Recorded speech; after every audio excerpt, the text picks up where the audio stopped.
Now we're going to talk about the proper way to hold the guitar. As you can see, the guitar has an arch right here. This fits pretty perfectly over your thigh. So for guys, you can hold it like this. This would be maybe more appropriate for a woman. But that'll fit and sit pretty comfortably right over your thigh. Now, your right hand, you want your forearm right here resting comfortably on the body of the guitar, about right here in this area. You want the palm of your hand, this part right here, to rest lightly on the bridge. Not in front to where you're muting the strings, but right behind there. That gives you a good pivot point. It'll give your right hand a lot more control. You definitely don't want to be floating around out here, at least for the exercises we're going to be doing in the beginning here. So you want to pivot that, plant that, so you can pivot right there on the bridge of the guitar. Now your left hand, you want your thumb on the back of the neck like that. Not the pad. You want the pad of your thumb, not the tip. You don't want to hold it like this. You want to hold it like that. Then you want to wrap your hands around so that when you're pressing down on the fret, that your fingers are arched. Like that. So you always want to be playing with the tips of your fingers, not the pads of your fingers. You always want to try to be on your tips. Your fingers are going to get really sore at first, but that will go away over time as you practice. So you want to wrap it around and arch your fingers like this. You always want to be able to have a gap between your palm here and the bottom of the neck. You don't want to be resting your palm up against the bottom of the neck. So you should always be able to really like fit a pencil between there or something. Okay, now we're going to go back to our right hand. So we got our palm lightly on the bridge for our pivot point. You're going to hold your pick with either your thumb and two fingers or your thumb and your first finger. Either way is acceptable. You do not want to hold the pick like this. It's kind of a bad habit to start. So that would be the proper way to hold it, or like that. So with our right hand resting on the bridge, I just want you to pick the 6th string, that's your E string, and just pick one time down. Now, we do something in guitar called alternating your picking, where you do downstrokes and upstrokes. So going down toward the floor would be a downstroke, picking up would be an upstroke. So I just want you to hit the 6th string, the E string, that's also referred to as the low E string. I want you to hit that 4 times, alternating your picking up and down. So 1, 2, 3, 4. Now I want you to go down to the 5th string, that's your A string. I want you to pick that 4 times, alternating your picking.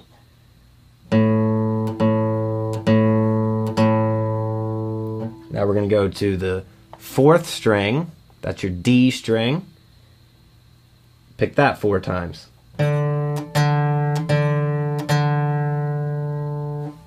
Now to our 3rd string, which is G. Pick that 4 times.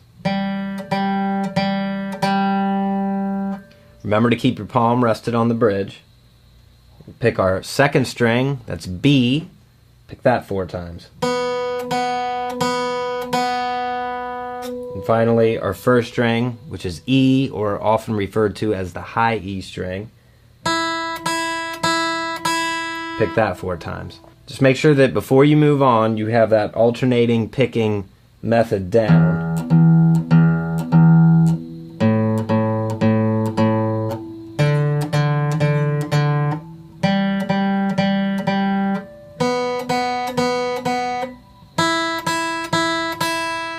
It's also really important to memorize the notes of the open strings. When I say open strings, I mean the note that you're playing without putting any fingers down with your left hand. So when I pick this string, the 6th string, that is a low E, or an E note. The 5th string is A, 4th string is D, the 3rd string is G, 2nd string is B, and the 1st string is E or high E. It's important to memorize those notes for now.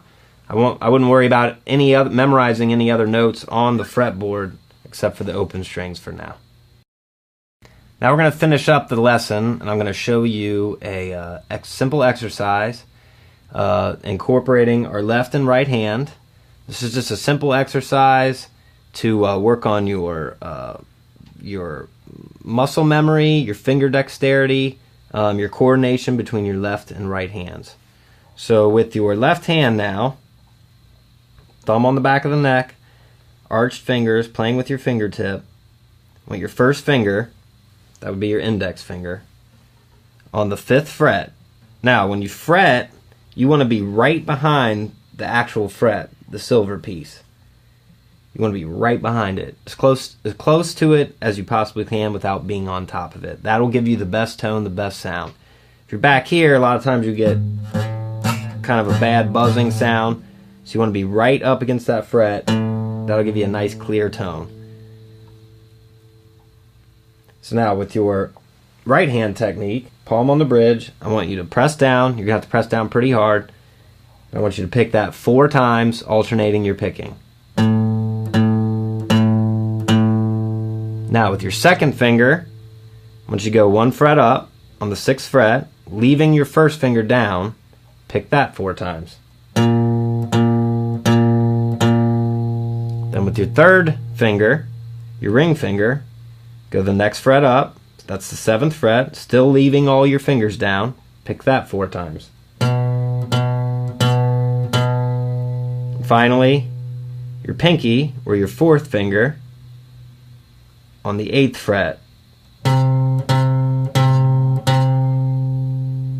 Remember the whole time to be alternating your picking up and down strokes. Now we're going to go to the A string and do the exact same thing. Starting with our first finger, 4 times. Second finger.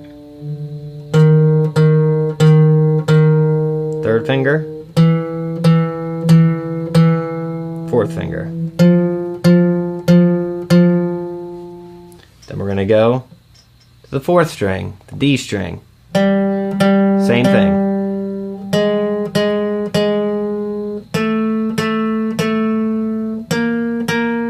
Again, this is just an exercise to get your fingers moving and build up the coordination between your left and right hand.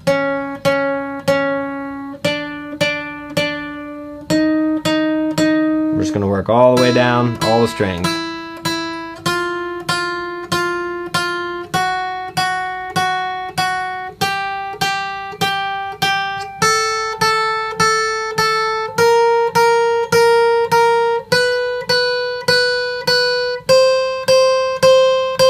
When you get to there, I want you to go backwards.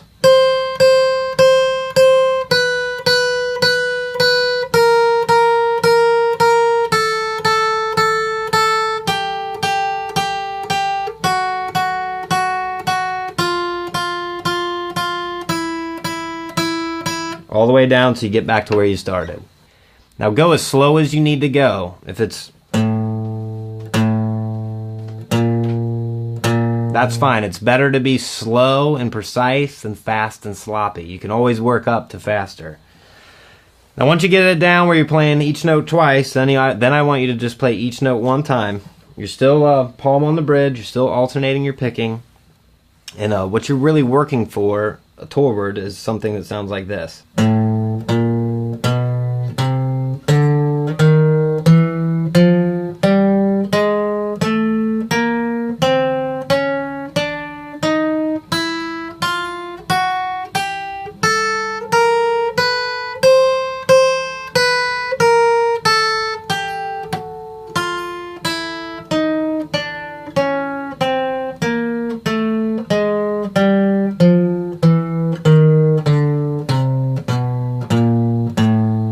Once you get it down slow, then you can work on your speed.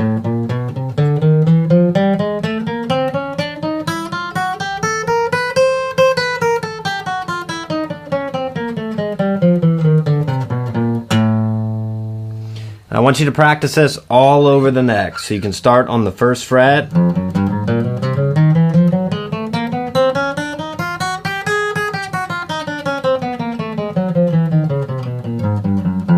the 2nd fret, 3rd fret, and so on, all the way down.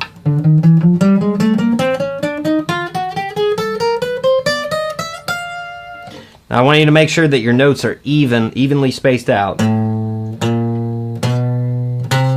So you want to avoid being like you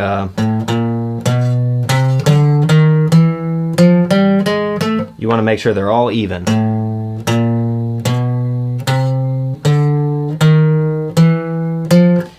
What you especially want to work on is going from one string to the next. So when you go from the pinky to your first finger back down here to the A string.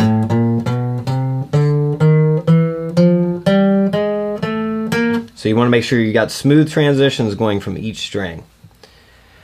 So once you get that down, then you'll be ready for lesson 2. But I would strongly encourage you to not move on until you can play that pretty smoothly without thinking about it too much.